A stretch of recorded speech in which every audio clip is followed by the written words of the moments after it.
We're going to go live to the U.S. right now. President Joe Biden is addressing the nation. Thank you. Good to see this cabinet and the staff together here. Thank you.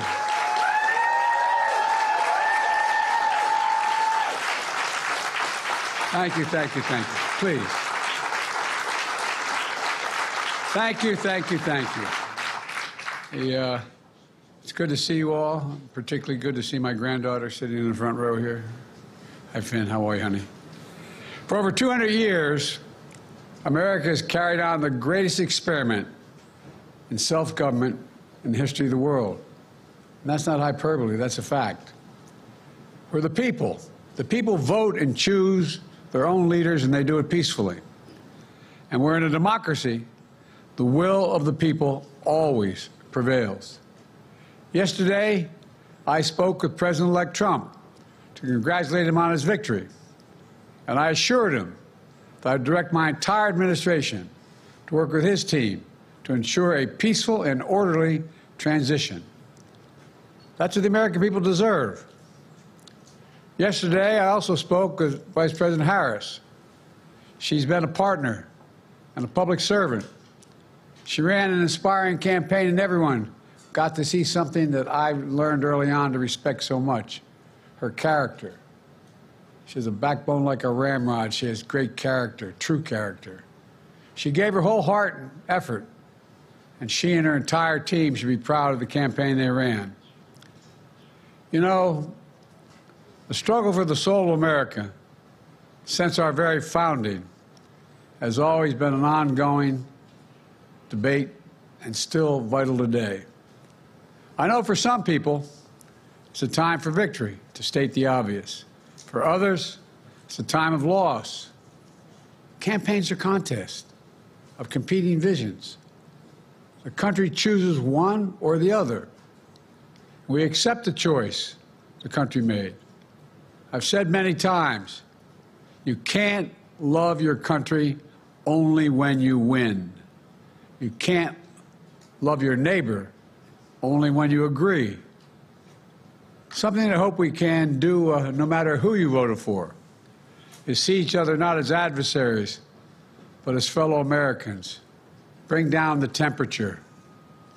I also hope we can lay to rest the question about the integrity of the American electoral system. It is honest, it is fair, and it is transparent. And it can be trusted, win or lose.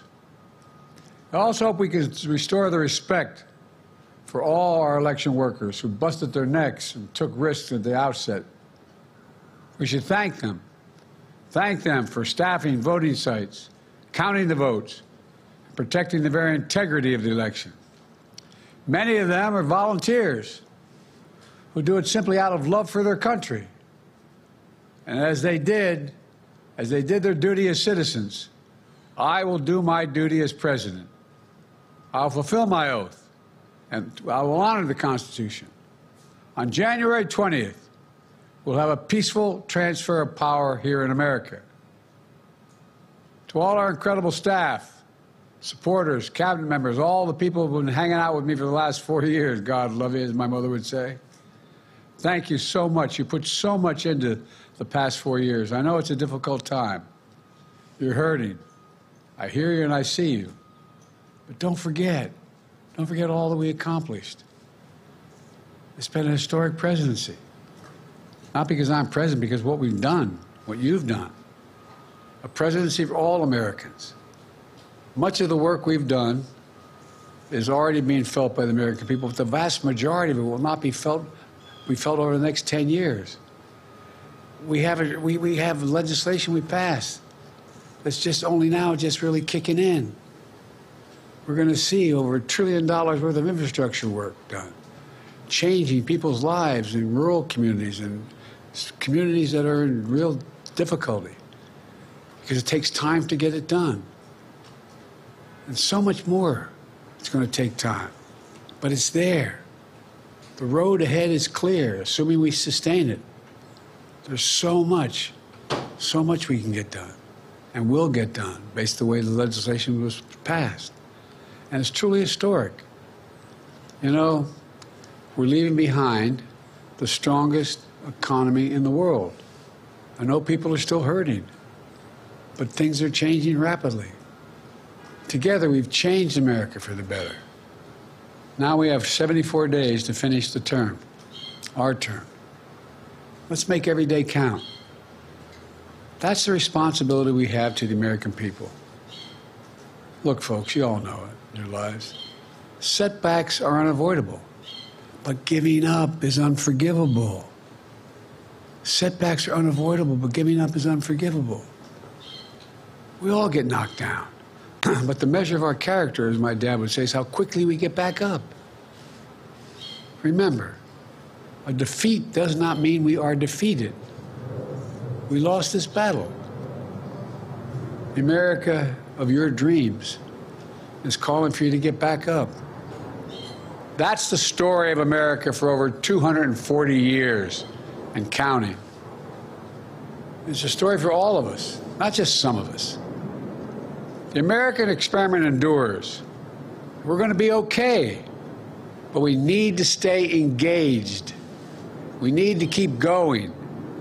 And above all, we need to keep the faith. I'm so proud to have worked with all of you. I really mean it. I sincerely mean it. God bless you all.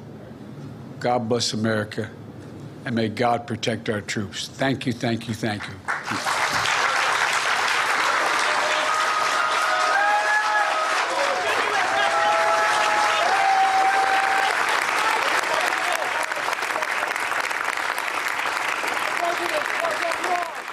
We've been listening to U.S. President Joe Biden speaking to the American people for the first time since Donald Trump won the presidential election, delivering the remarks from the Rose Garden at the White House.